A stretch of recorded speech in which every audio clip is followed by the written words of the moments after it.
Recently, Forsaken has tried super buffing Slasher in their most recent public testing beta, and it is quite problematic, to say the least. So, in this video, I want to thoroughly analyze what's wrong with these buffs, what the developers should do instead, and why, in general, I believe Slasher needs a huge overhaul due to its fundamentally broken design, and why this is holding him back from being in a healthy state in the game. But, before we can talk about the buffs, we need to talk about what is wrong with Slasher, and why the developers may need to do more than just give him a few simple stat changes / buffs to make him reach a good state for the game. Ever since release, Slasher has always been a relatively problematic killer in my opinion. His innately flawed design, with only really having one good ability, that being Raging Pace, and the other two abilities which can hypothetically never be used if the survivors just know what they're doing and play well, has made him weak since launch. I go more into depth on why his abilities are so weak in my killer tier list video, but as a summary, because both of these abilities more so rely on surviving mistakes and getting you consistent progress in the match, it can make Slasher's strength extremely volatile. Survivors make a lot of mistakes. Slasher is arguably the best at capitalizing off of this with his ability to end chases quickly, in a 1v1 scenario, and Gazing Moon putting survivors in a very bad position. However, God forbid the opposite occurs, all the pressure is now immediately gone. The only good ability Slasher has is Raging Pace, which, as alluded to before, is his primary ability in making chases end quickly. As a matter of fact, because of this ability alone, you could argue Slasher has the best 1v1 chase in the game, since you are pretty much always up stamina. But, Raging Pace is the only way Slasher makes progress, so, as long as one resource is used to deny Raging Pace, Slasher as a whole is denied. His two other abilities simply don't make up for the fact that Raging Pace can be so easily denied, and this is Slasher's biggest issue. One Plasma Beam generally just ruins his chase, and there is almost nothing you can do about this.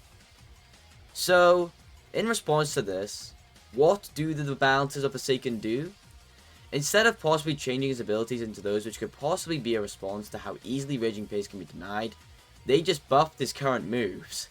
The original changes were a minus 50% reduction to Gashing Moon's Winder, no end lag when exiting Raging Pace, increased the head's lunge, and a few other buffs.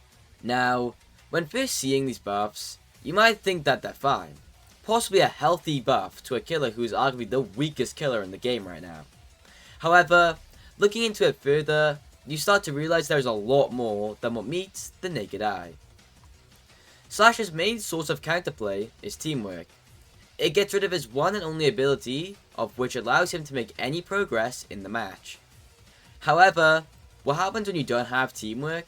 I already mentioned previously that Slasher's 1v1 is genuinely crazy, so instead of giving him answers to his main issues, teamwork, they just buffed what he is already good at in hopes of fixing his fundamental issues.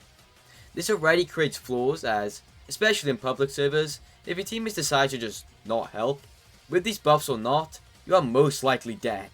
It's hard to communicate in public lobbies too. There isn't any ping system or global voice chat you can use either to know when survivors should use resources. 9 times out of 10, your teammates are either running away from you or the person you are trying to support is running away from you. So, what does that mean? Well, if these buffs, which I know got altered to be less powerful, were to be implemented, it would make the fact that Slasher is an absolute demon in public lobbies even stronger now. Now, while this would help with higher tier play and competitive play a lot, again, these changes are just crazy stat buffs with no attempt to make his kit better fit for going against teams. But, I can't really blame the developers for this either. With Slasher's current abilities, it is pretty much impossible to put him into a healthy state. You either do what the public testing beta did and just super buff the killer and hope it works, or you just keep him weak and arguably the worst killer in the entire game. To add on to this, Slasher's simplicity seriously doesn't help him here. Out of all the killers, he is by far the easiest to learn, as it is just basic killer skills since his abilities practically have zero depth to them. This means that, most of the time, Slasher is able to reach his full potential no matter the setting, making balancing him even worse. If the players are inexperienced, he is probably going to do very well even if he is on the same skill level as the survivors he's going against. Now, Put this in the context of good players, and this is pretty much the complete opposite. Also, I get, to an extent, this applies to all killers due to this game's heavy imbalance, but I believe this is most prominent with Slasher and what makes him ever more problematic for the game. So, now we know what the main issues with Slasher are, what are the best ways to fix him?